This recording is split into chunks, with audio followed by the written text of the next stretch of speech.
Good morning, class 11th, accounting and bookkeeping. Chapter 8, Bills of Exchange. मैं आपको bills of exchange के बारे में बता रहा हूँ. Short answer and type questions you can learn, write, note down in your copy and learn it. First, what is the bills of exchange? Bills of exchange means, do you know about the trade, export and import?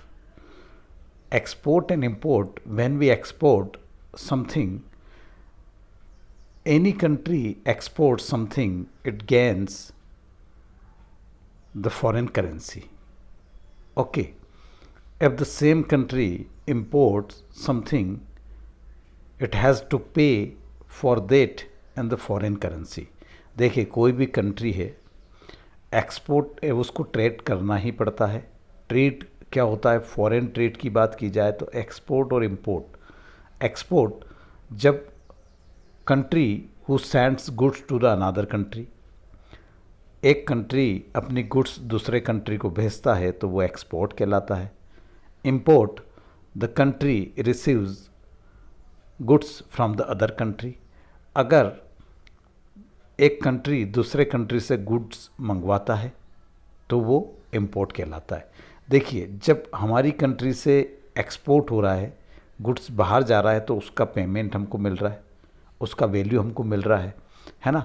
तो हमारे country में क्या आएगी? उसकी foreign currency आएगी. Suppose कीजिए कि हमने क्या भेजा, हमने अमेरिका को भेजा, है ना, वैक्सीनेशन भेजा, फ्री ऑफ कास्ट भेजा नहीं, हम ये समझ लेते कि उसकी कॉस्ट थी, एक प्राइस पे हमने भेजा. तो जितने वैक्सीन हमने भेजे उसका पेमेंट डॉलर में आएगा. ठीक है.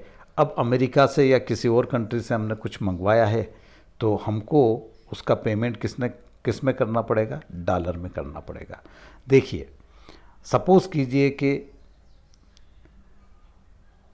अमेरिका से हमने अमेरिका को एक्सपोर्ट किया वैक्सीन, और अमेरिका से ही कुछ हमने इंपोर्ट किया, है ना.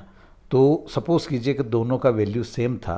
तो यहाँ क्या हुआ कि जब आपने एक्सपोर्ट किया तो जितना डॉलर आपने पे किया उतना डॉलर आपके यहाँ आ गया. तो इसको बोलते हैं बैलेंस ऑफ पेमेंट. क्या बोलते हैं? Balance of payment. Bills of exchange का मतलब है कि करेंसी चेंज करना. नेम एनी टू, अब ये क्वेश्चन आंसर पे सीधा मैं आ रहा हूँ. Name any two types of the commonly used negotiable instrument solution. देखिए, हमको कॉमनली यूज्ड नेगोशिएबल इंस्ट्रूमेंट्स, है ना, उनके बारे में बताना है. Cheques and bills of exchange are the commonly used negotiable instruments. Cheques और जो बिल्स होते हैं वो एक्सचेंज होते हैं. बिल है, किसी के बिल का पेमेंट करना है तो वो चेक से होगा, है ना. ये कॉमनली यूज्ड नेगोशिएबल इंस्ट्रूमेंट कहलाते हैं. ठीक है.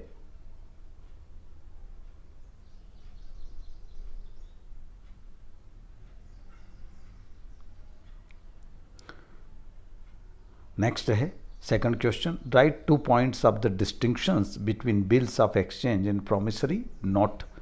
देखिए, आपको 2 पॉइंट्स लिखना है. डिस्टिंक्शन बिटवीन मतलब डिफरेंस पता करना है bills of exchange and promissory note में. आपने किसी को कोई गुड्स दिया, उसके पास केस नहीं था, उसने आपको क्या किया? एक चेक दे दिया कि भाई ये चेक से आप पेमेंट ले लीजिएगा. दूसरा है, आपने किसी को पेड किया है, उसने एक प्रॉमिसरी नोट लिख के दिया, प्रॉमिस. ठीक है. तो अब इसका देख लेते सॉल्यूशन क्या कहता है. Bill of action. A bill of exchange is an instrument in writing containing an conditional order signed by the maker directing a certain person to pay a certain amount of money only to or to the order of a certain person or to the bearer of the instrument.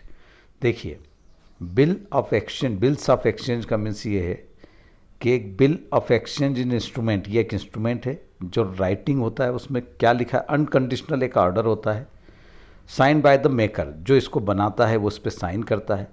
Directing A certain person, किसी एक निश्चित व्यक्ति को पे करने के लिए, एक निश्चित अमाउंट पे करने के लिए, और ये सिर्फ मनी के लिए होगा।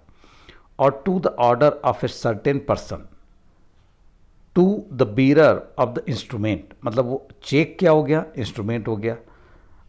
डिमांड ड्राफ्ट क्या हो गया, इंस्ट्रूमेंट हो गया। वो एक पर्सन के नाम में दिया जाएगा, कंपनी के नाम में दिया जाएगा, है ना। और उसका भुगतान कौन लेगा, सामने वाला लेगा। वो मतलब जिसका नाम लिखा है वो लेगा, ठीक है। और प्रॉमिसरी नोट क्या होता है, प्रॉमिसरी नोट के बारे में पकड़ लेते हैं। A promissory note is an instrument in writing containing an account unconditional undertaking signed by the maker to pay a certain sum of money only to or to the order of a certain person or to the bearer of the instrument। promissory note में unconditional होता है, पर undertaking होती है कि वो बिल्कुल certain some of money सामने वाले को देगा, ठीक है।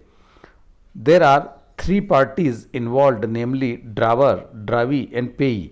यहाँ पर 3 पार्टियाँ होगी इन्वॉल्व इसमें, जिसमें ड्रावर होगा जो निकालेगा, ड्रावी होगा जो देगा, जैसे बैंक का चेक दिया है तो बैंक ड्रावी हो गई, और जो पेई है जिसने चेक दिया वो पेई हो गया।